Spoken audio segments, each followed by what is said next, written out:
اللهم صل على محمد وآل محمد. بہت سے تفصیلی واقعات ہیں، جس واقعے کو پیش کرنا چاہ رہے ہیں یہ ساری تمہید باندھی ہے. تو کہا کہ اے جبرائیل کتنا سن ہے، کب سے دیکھ رہے ہو؟ جب مختلف مقامات سے گزر رہے تھے، کہا یا رسول خدا اس مقام کو اتنی مرتبہ دیکھ چکا ہوں.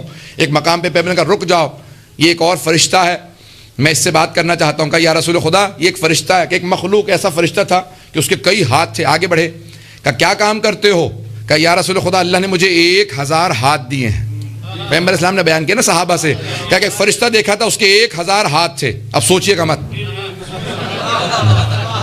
ہمارے رب کی سمجھ سے بالا تر ہے. تو کب 1000 ہاتھ، ہمارے تو 2 ہاتھ ہے، کہ 1000 ہاتھ، ہر ہاتھ میں 1000 انگلیاں، 1 ملین انگلیاں ہو گئی ہیں، 10 لاکھ انگلیاں ہو گئی. کہ 1000 ہاتھ، ہر ہاتھ میں 1000 انگلیاں. تو میں نے فوراً پوچھا کہ کیا کرتے ہو؟ کہا یا رسول خدا جب بارش ہوتی ہے قطرات گن لیتا ہوں. کمپیوٹر سے زیادہ تیز، کہا اللہ کی مخلوق ہے، کہ بہت تیز ہے، جتنے قطرات گرتے ہیں بارش کے قطرے گرتے ہیں سب گن لیتا ہوں. جب طوفان اور آندھیاں چلتی ہیں تو جو ذرات اڑتے ہیں ریت کے وہ میں گن لیتا ہوں. کہا اور کیا کرتے ہو؟ کہا پیغمبر اسلام سے کہا کہ یہ گنتا ہوں وہ گنتا ہوں. کہا کوئی کام جو تو نہ کر سکتا ہو؟ کہا یا رسول خدا جب آپ کی امت آپ پر اور آپ کی آل پہ درود بھیجتی ہے اس کا ثواب نہیں گن سکتا.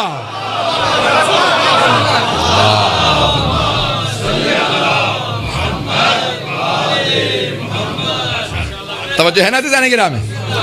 تو ایک مرتبہ اس فرشتے نے کہا یا رسول اللہ جب آپ کی امت آپ پر اور آپ کی آل پہ درود و سلام بھیجتی ہے تو اس کا ثواب میں نہیں گن پاتا، کہ اللہ نے اتنا زیادہ ثواب رکھا ہے کہ میرے حساب سے بالا تر ہے.